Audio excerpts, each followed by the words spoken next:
Hello, welcome to my final roundup of the year of 2020, which makes it December.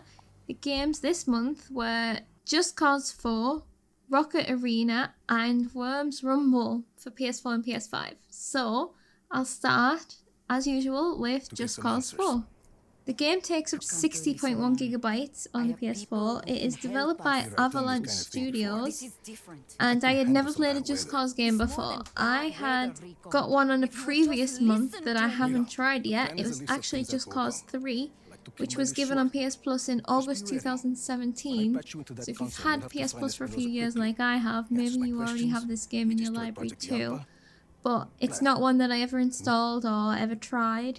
All I knew was that it's open world and there was carnage. That's kind of what I expected from it. I thought it was an open world sandbox where you could just kind of cause chaos and do what you wanted. I had no idea there was an actual story behind it. So that was a bit of a surprise when I first started it up, and the tutorial was like this whole story mission. Honestly, I did not like the intro at all. It just kind of left this bad taste. Like, I don't know why, because it's not as if it was like bad. It just wasn't good, in my opinion. It didn't feel like a representation of what the game was going to be, which, I mean, fair enough, it doesn't have to be. But if people are going to pick up your game and try it for an hour, you want to kind of give them an impression of what the rest of the hours are going to be that they spend playing that game. Whereas the whole first mission, if I was just playing it myself, maybe I wouldn't even have got past it because I just didn't really like it. Once I got past that bit though, I actually started to understand a little bit more what the game was about, and I kind of enjoyed it a lot more. Especially the world opened up a little bit, the environment was different, so instead of it being night in this just place, what felt really standard action place, instead we got into this colourful world where it was like vibrant and quite alive, you know? And I also just felt like it was set in a place where games aren't usually set, or at least games that I haven't played. So it kind of drew me in quite quickly after the beginning bit was over. I really liked the voice acting and the variety and the diversity, and that is actually the part of it that held my interest the most. Something that I didn't like at all really were the controls. They were so strange, they just felt really janky. Sometimes I would be aiming my gun and I would want to shoot at something and I couldn't shoot. The climbing was really weird. It was like you could climb up to a place, but then if you'd missed the place that you wanted to be, it was a little bit hard to readjust anything. It just all felt a little bit unpolished. But on the other hand, there was some cool concepts. Like, I really liked our grapple gun thing. I liked the way that we could use it not only to get around, but other ways too, like to pull things away from things or pull things to things. And I liked the idea that you could use it in other ways. There was plenty of ammo, there was plenty of weapons and stuff, so many in fact that I didn't really get to try very many because we were totally overrun with weapons that we didn't quite need just yet. But maybe eventually you will need more. I mean, the way that the story was going, yes, you will need more eventually. But I really just enjoyed the cutscenes. It was, I mean, I don't mean in an amazing storytelling way. It was cheesy as all hell. But it was like, I don't know, it was fun. If you take it lighthearted, I was like, I could get into this. The world looked massive as soon as we didn't really get to explore very much, but as soon as it started opening up, I was like, whoa, there is a lot of world here to discover. And once we got to the end of the time that we spent with the game, we found out that you can kind of expand your way through the world, take over territories and stuff. And that's what the game is, also mixed in with story missions and I guess side missions too, but it's all going to lead to kind of taking over that map, which I think is a really cool concept. It's nothing new, but just based on the size of the map too, I was like, this is a lot. But I guess it needs to be a lot because of the different ways of traversal that we had. You needed plenty of space to be able to use it. Overall, I think it's a good PS Plus game because I don't think it's like a great game, but it's a good game to get on PS Plus where maybe you were a little bit curious but you were never going to buy it. that's the kind of game that I would put this into, and it kind of delivers on what you would expect. I can't judge it too much because I didn't play that much of it, but I was a little bit disappointed, but also it delivered in areas that I didn't expect. So I definitely think it's worth judging it for yourself, especially if you can get past my crappiness on the controls, because maybe it wasn't the game, maybe it was me, I don't know. Next is Rocket Arena. This takes up 11.1 gigabytes and is developed by Final Strike Games. It's an online like 3v3 multiplayer game, and I actually really liked it. I mentioned in my video that I would really like to play with this with some friends, so why haven't I asked them? You know what I mean? I really enjoyed the time that I spent with it, but I haven't been like, oh, I need to get back to that. The movement was fun. I like the different characters having different movesets and different styles and stuff. That was fun. I like the fact that there's different games that you can play. It's not just like death matches, but there's just something that isn't drawing me back, and I don't know what it is. There were kind of a few complaints about this game being a PS Plus game this month, because a lot of people expect it's actually more like a free game. It should be a free to play game. And I kind of understand what they're saying, I'm not gonna lie. It's like, it's a game that relies on its player base, and it hasn't got anything that unique to draw people in. So if it was free to play, at least you could have a few goes on it with your friends, all of your friends, see how you all like it, and then you can invest if you want to buy season passes or whatever, or cosmetics. But the fact that it's just a few quid, usually, means that maybe it limits people that were gonna play it. Obviously I'm talking about PS Plus game, but again, not all my friends have PS Plus, so that can be a hard sell, and I understand that people are a little bit disappointed because it does kind of feel like it could be a free to play game. Having said that though, I had so much fun. What I didn't like about it was that I wasn't exactly sure what kind of games I was playing. It mentioned about computer generated AI and stuff, fighting against those. It felt like we were fighting against real people, but I wasn't on competitive mode because you had to play a certain amount of games in order to open competitive mode. Which again, I think is fine because it stops people joining in without actually having any idea what to do and spoiling other people's games who maybe do know what to do. I get that. But I still am not sure what I was playing. Was I playing against real people? Because they had names. Or was I playing against bots? Still have no idea.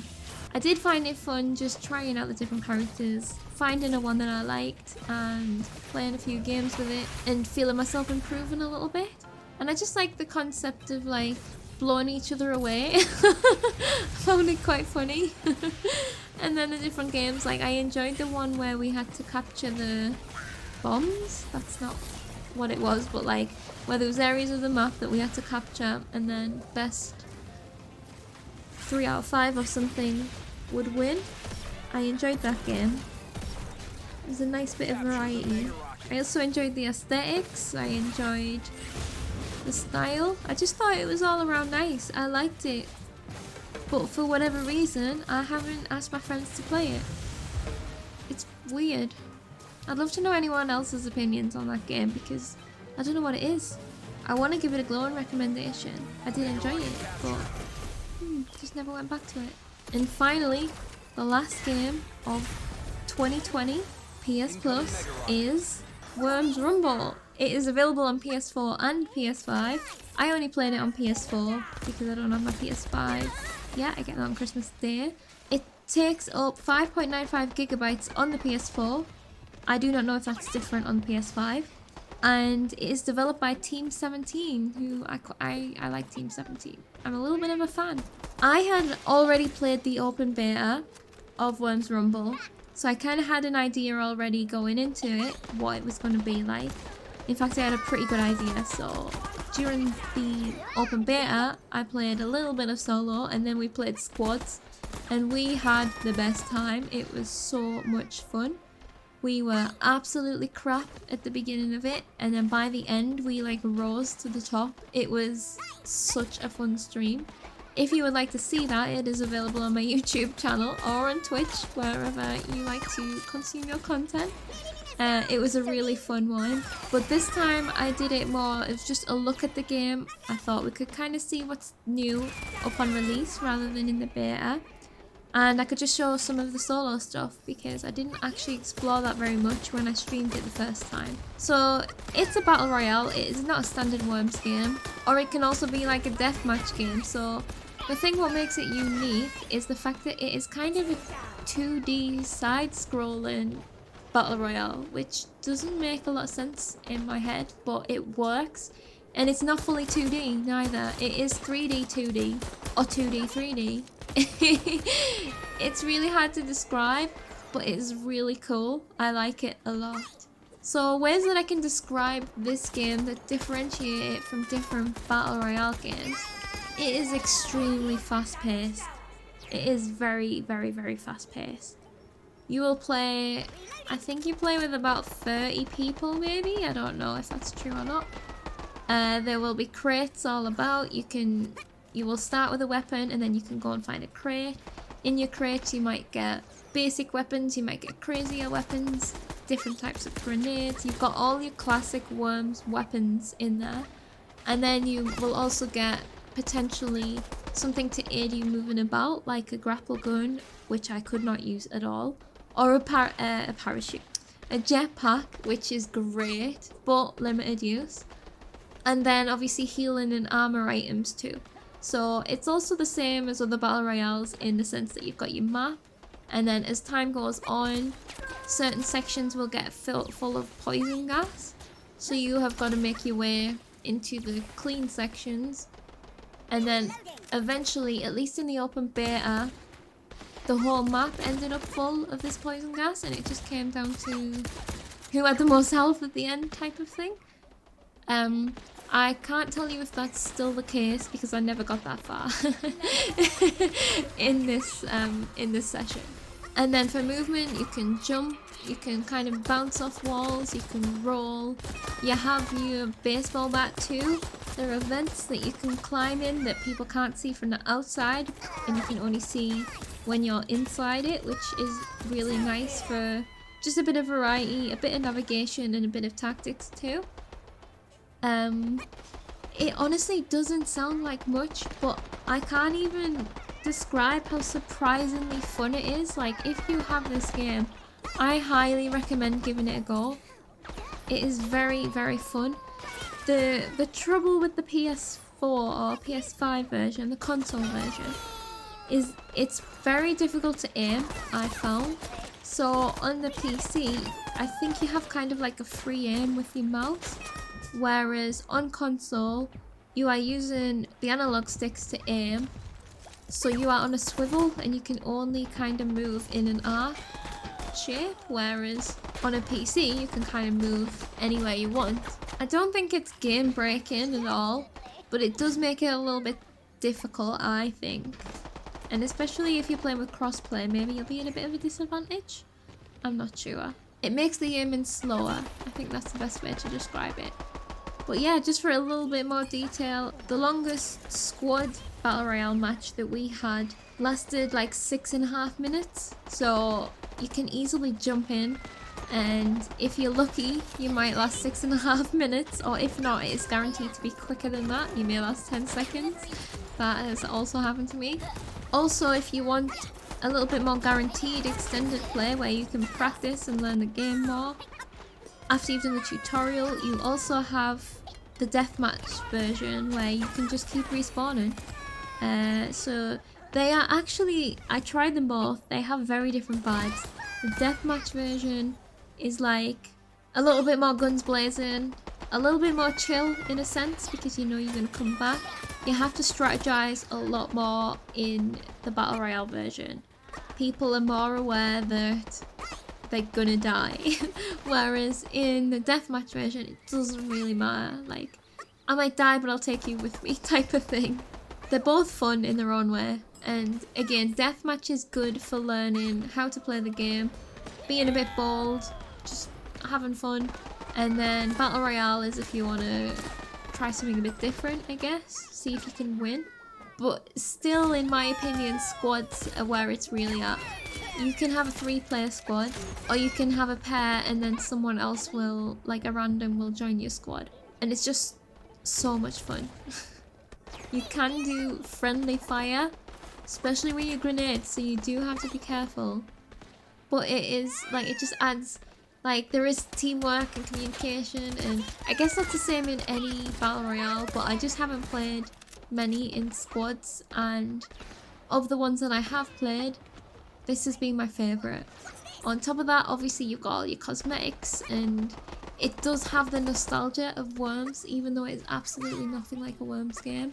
It's really bizarre. I just want to highly recommend, because people were very disappointed again just at this month in general, but I would say give it a go. Please give it a go, make your own judgment, because it's surprisingly fun. I've said that a few times, and that's how I'm going to end that section. It is surprisingly fun. And that is every game of 2020's PS Plus tried and played and had an opinion on by me. I really hope that you enjoyed.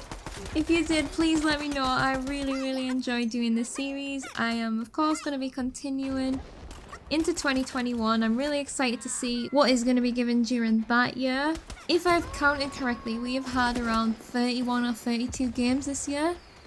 And since we're only promised like 2 a month, that's some pretty good going, I think. It's really easy to be disappointed in the month if it's games that you don't want to play, or games that you don't like, games that you already own. But when you look at the bigger picture, that's a lot of games. I mean, that's depending on what you paid. You could be paying like £1 a game basically. I always think it's worth claiming all of the games, even if you don't think you're gonna like them, because you never know when it's gonna come up. For example, I got Dead by Daylight years ago on PS Plus. Never ever thought that that would be the type of game that I would play. But I just started playing it with some friends this year, and we are having like the time of our lives. It's so much fun. So my advice, every game that they give us, claim it, and then maybe eventually you will play it, even though you don't think that you would at this moment, because tastes change, times change, people change. It's so worth it when they're giving us these games. They gave us a few bonus games just randomly as well, like they gave us Erica one month when we were only supposed to be getting 2 games, but they just threw it in for whatever reason. I don't know if it was a celebration. I think it was a celebration, right, of 10 years of PS Plus, maybe, something like that. And then they also threw in a VR game 1 month, Firewall 0 Hour, which I still haven't played because I don't have anyone to play it with. None of my friends have a PSVR. However, I claimed it, and then maybe if anyone gets it in the future, I think that even looks like a fun one that I would never have bought, that I would actually like to try with friends if I could. Overall, it did feel like it was getting a little bit repetitive with the types of games we were getting. For example, we did seem to get a lot of third-person action. We did seem to get a lot of first-person shooters. I always feel the sports games or the racing games feel a little bit repetitive. But overall, when you look at like the full picture, we did actually get quite a few different games. My biggest complaint is I still really miss the days when we would get like 6 games a month, but there was a few indie games in there, a few little weird games that you'd never heard of.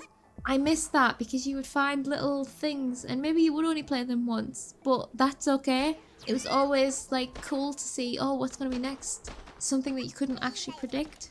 But you can't have everything, right? And we'll see how PS Plus goes for the next year, because I don't know if they're going to keep adding more games to the PS Plus collection. That would be pretty sweet. I don't know if they're going to keep trying to add big games to the monthly games, if they're going to keep it up as 3 a month forever, like 1 PS5 game and 2 PS4. Obviously they're not going to do that forever actually, because they'll eventually want to phase out the PS4 games, right? Even though we have a bit more options when it comes to backwards compatibility now than we used to. It's just really interesting. I don't know where PS Plus is going to be this time next year. Like last year, I didn't think anything would really change. However, now that they've introduced PS Plus collection, and with the way that, say, Xbox Game Pass is, And the way that there are so many free games out there now, different ways to get free games like Epic and everything like that. PlayStation have to stay on top of their game, right? To keep people here. So I'm very interested to see where it goes. I can't even predict what kind of PS5 games we're going to get because there aren't that many yet. But to cap this off, I'm going to maybe make some predictions of games that I think we could get next year. I did this last year too. I think I should have checked what I actually said, but I think BioShock was one of them. Other than that, I don't actually remember. But next year, I'll check up on this one. And then we can see whether I got anything right. So, first guess. Hitman 2. We've got Hitman 3 coming out soon. I would really like them to give me Hitman 2. And they're giving an update of them all in VR. I never did any more of the Hitman game other than what I did for PS Plus last year. I would really like to go through that game for the first time in VR. I would like for them to give us Hitman 2, and then I would maybe potentially think about buying Hitman 3 for the VR update, and just because it also got me hyped when I saw the trailer. Another prediction, potentially, hopefully, Horizon Zero Dawn would be the one that I would really like. It's one that I haven't played. It's not on the PS Plus collection. Obviously, there's a sequel coming up. I think it would be a really great pick. I'm going to say that there definitely will not be God of War because it's already on the PS Plus collection. And if they did give a game that was on the PS Plus collection, I would be very disappointed. However, they could do like some upgrades. Like, for example, they could do Iceborne for Monster Hunter. Actually, that's the only one that I can think of right now. But base Monster Hunter is on PS Plus collection. If I wanted to play the rest, I would have to buy the rest. So that is another way they could boost their collection even more, I guess. I would still like to see more indie games. I'd like more story games. Games I would like to see on there are like games like Firewatch. Life is Strange 2, maybe? I mean, this is now me projecting my own wish list into what I predict is gonna come onto PS Plus. But we did have a year before where we got a ton of Telltale games and a ton of episodic story games. And then we didn't really get any this year. And there's been a few more since then. So I wouldn't mind seeing some of those coming out for us. Honestly, other than that, it's really hard to guess. Probably some more new releases. Like, we had Fall Guys this year, we had Worms Rumble. They both were new releases as they were literally launched on PS Plus. I think that proves very successful for the online multiplayer games. We also have to remember that this is an online multiplayer service, so there are going to be more multiplayer games. No doubt there'll be another COD, because there always is, maybe 2, because there usually is. There'll be racing games, there'll be sports games, but overall, I'm here for the variety. Give me the variety. That is my wish list. And on that note, let's end this. I'm going to be making a couple more bits of content for PS Plus for the end of the year. I'm going to be making a highlight reel of my favourite moments of all of the games that I've played, which should be a fun one. And I'm going to make a top 10 of my top 10 games of the year for PS Plus. We've had some actual bangers. I'm really looking forward to it. So thank you anyone that's listened, that's watched, that supports me. I have had a ridiculous amount of growth on my channel this year. Well, maybe not ridiculous in some terms, but in my terms, it's unbelievable. So thank you everyone that has supported me. I have had the best time. I can't wait to do it all again. Have a great Christmas, have a great New Year, and I will see you in January 2021, which will hopefully be a better year, and we will play some more games. Thank you so much. Bye!